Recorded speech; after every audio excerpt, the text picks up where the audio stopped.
ఒకప్పుడు ఆయన ఏపీ రాజకీయాల్లో చక్రం తిప్పారు. సీఎం తర్వాత సీఎం అన్న లెవెల్ అధికారం చెలాయించారు.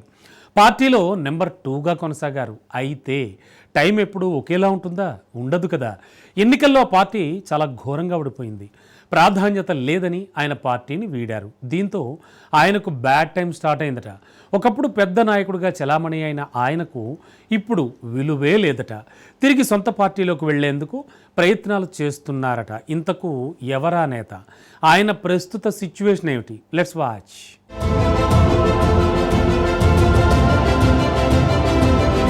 ఎన్నికల అనంతరం ఏపీ రాష్ట్ర రాజకీయాలు మలుపులు తిరుగుతున్నాయి. అధికారానికి దూరమైన వైఎస్ఆర్ కాంగ్రెస్ పార్టీ నుంచి పలువురు నాయకులు ఇతర పార్టీల గూటికి చేరారు. అయితే పార్టీ మార్పులతో వారికి కొత్త ఉత్సాహం వచ్చినప్పటికీ ప్రజల ఆదరణ మాత్రం ఊహించినంతగా లేదట. వైసీపీ అధికారంలో ఉండగా చక్రం తిప్పిన నేతల పరిస్థితి ప్రశ్నార్థకంగా మారిందట. ప్రస్తుతం విజయసాయిరెడ్డి పరిస్థితి కూడా ఇదే విధంగా ఉందనే టాక్ వినబడుతోంది. వైసీపీ నుంచి బయటకు వచ్చాక విజయసాయి ఏం చేయాలో పాలుపోని స్థితిలో ఉన్నారట. తిరిగి వైసీపీ గూటికి చేరిన మునపటి ప్రాధాన్యం దక్కుతుందనేది అనుమానమే అట. ఎన్నికల ఫలితాలు వచ్చిన తర్వాత రాజకీయ నాయకులు పార్టీలు మారడం సర్వసాధారణం. కొందరు నాయకులైతే పార్టీ ఫిరాయించిన తర్వాత కూడా వారి వ్యూహాత్మక ఎత్తుగడలతో తమ ప్రభావాన్ని నిలుపుకోగలుగుతున్నారు.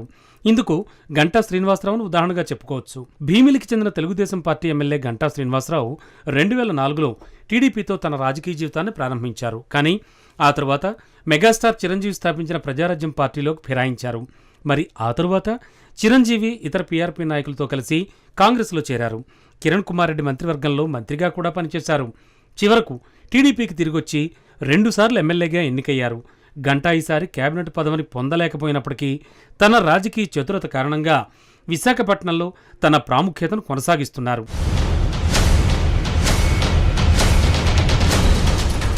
పార్టీలు మారిన రాజకీయ నాయకుల పరిస్థితి అందరిదీ ఒకేలా ఉండదు. కొందరు నేతలు పార్టీ దాటి వెళ్లిన తర్వాత మరుగున పడిపోతున్నారు. వైసీపీ అధికారం కోల్పోయిన తర్వాత పార్టీని వీడిన చాలా మంది నేతలు తమ ప్రభావాన్ని కోల్పోయారు. ప్రస్తుతం ఫ్యాన్ పార్టీని వీడిన విజయసాయిరెడ్డి పరిస్థితి అదే విధంగా ఉందట. జగన్ ముఖ్యమంత్రిగా ఉన్న కాలంలో వైసీపీలో నెంబర్ 2గా ఉన్న మాజీ రాజ్యసభ సభ్యులు విజయసాయిరెడ్డి రాజకీయ భవిష్యత్ ప్రశ్నార్థకంగా మారిందట. వైసీపీకి రాజీనామా చేసిన తర్వాత విజయసాయిరెడ్డి పొలిటికల్ పలుకుబడి తగ్గిపోయిందట. బీజేపీలో చేరడానికి ప్రయత్నించినప్పటికీ ఆయన ప్రయత్నాలు ఏవీ ఫలించలేదు. ప్రస్తుతం ఏ పార్టీలో చేరని విజయసాయి వ్యవసాయ పనుల కోసం తన సమయాన్ని వెచ్చిస్తున్నారట.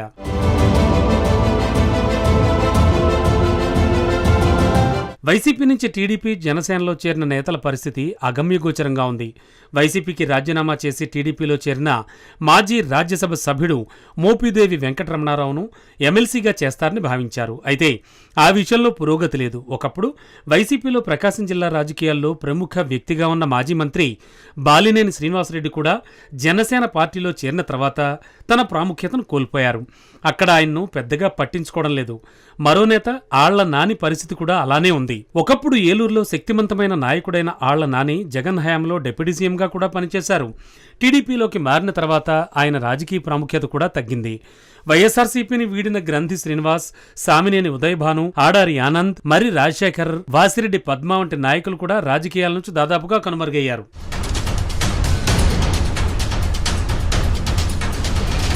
కొంతమంది నేతలు మాత్రం పార్టీ మారినా తమ పట్టును మాత్రం నిలుపుకోగలిగారు. మాగుంట శ్రీనివాసులరెడ్డి, వేమిరెడ్డి ప్రభాకర్ రెడ్డి వంటి నేతలు ఆర్థిక బలంతో పాటు వ్యూహాత్మకంగా వ్యవహరించడంతో కొత్త పార్టీలో కూడా తమ స్థానం పదిలం చేసుకున్నారు. అయితే పార్టీలు మారిన కొద్దిమంది నేతలే రాజకీయాల్లో నిలదొక్కుకోగలిగారు.